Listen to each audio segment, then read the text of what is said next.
इस तरह हुआ था बाबा गोरखनाथ का जन्म। गुरु गोरखनाथ का जन्म स्त्री गर्भ से नहीं हुआ था, बल्कि गोरखनाथ का अवतार हुआ था। सनातन ग्रंथों के अनुसार गुरु गोरखनाथ हर युग में हुए हैं तथा उनको महान चिरंजीवियों में से एक गिना जाता है। कई इतिहासकारों का कहना है कि गुरु गोरखनाथ का काल 9वीं शताब्दी के मध्य में था, लेकिन सनातन पंचांग जो दुनिया का एकमात्र वैज्ञानिक कैलेंडर है की माने तो गुरु गोरखनाथ सभी युगों में थे तथा भगवान श्री राम और भगवान श्री कृष्ण से संवाद भी स्थापित किए थे। नेपाल के गोरखा नामक जिला में एक गुफा है जिसके बारे में कहा जाता है कि गुरु गोरखनाथ ने यहाँ तपस्या की थी। आज भी उस गुफा में गुरु गोरखनाथ के पग चिन्ह मौजूद है, साथ ही उनकी एक मूर्ति भी है। इस स्थल पर गुरु गोरखनाथ की स्मृति में प्रतिवर्ष वैशाख पूर्णिमा को एक उत्सव का आयोजन होता है जिसे बहुत ही हर्षोल्लास के साथ मनाया जाता है। इस उत्सव को रोट उत्सव के नाम से जाना जाता है। नेपाल नरेश नरेंद्र देव भी गुरु गोरखनाथ के भक्त थे। वह उनसे दीक्षा प्राप्त कर उनके शिष्य बन गए थे।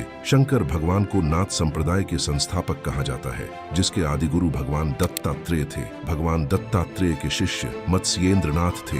वह ध्यान, धर्म और प्रभु उपासना के उपरांत भिक्षाटन करके जीवन व्यतीत करते हैं। गुरु गोरखनाथ एक योग सिद्ध योगी थे। इन्होंने हठ योग परंपरा का प्रारंभ किया। इनको भगवान शिव का अवतार माना जाता है। गोरखनाथ को गुरु मत्स्येंद्र नाथ का मानस पुत्र भी कहा जाता है। मान्यता के अनुसार एक बार गुरु मत्स्येंद्र नाथ भिक्षा मांगने एक गांव गए। एक घर में भिक्षा देते हुए स्त्री बहुत उदास दिखाई दी तो गुरु ने पूछा, क्या समस्या है? स्त्री बोली, मेरी कोई संतान नहीं है। उस स्त्री को परेशान देख गुरु मत्स्येंद्र नाथ ने उसको मंत्र पढ़कर एक चुटकी भभूत दी और पुत्र प्राप्ति का आशीर्वाद देकर चले गए। लगभग 12 साल के बाद गुरु मत्स्येंद्र नाथ उसी गाँव में फिर से आए और उस स्त्री के घर पहुँचे। दरवाजे के बाहर से आवाज लगाकर स्त्री को बुलाया। असलियत में वह स्त्री गुरु मत्स्येंद्र नाथ की सिद्धियों से अनजान थी, इसलिए उसने गुरु मत्स्येंद्र नाथ द्वारा दी भभूत को खाने की बजाय गोबर में फेंक दिया था। स्त्री घबरा गई और सारी बात बताई कि मैंने भभूत को गोबर में फेंक दिया था। गुरु मत्स्येंद्र नाथ ने कहा, वह स्थान दिखाओ। वहां जाकर देखा तो एक गाय गोबर से भरे एक गड्ढे के ऊपर खड़ी डिहाई है और अपना दूध उस गड्ढे में झलका रही है। तब गुरु ने उस स्थान पर बालक को आवाज लगाई। गुरु मत्स्येंद्र नाथ की आवाज से उस गोबर वाली जगह से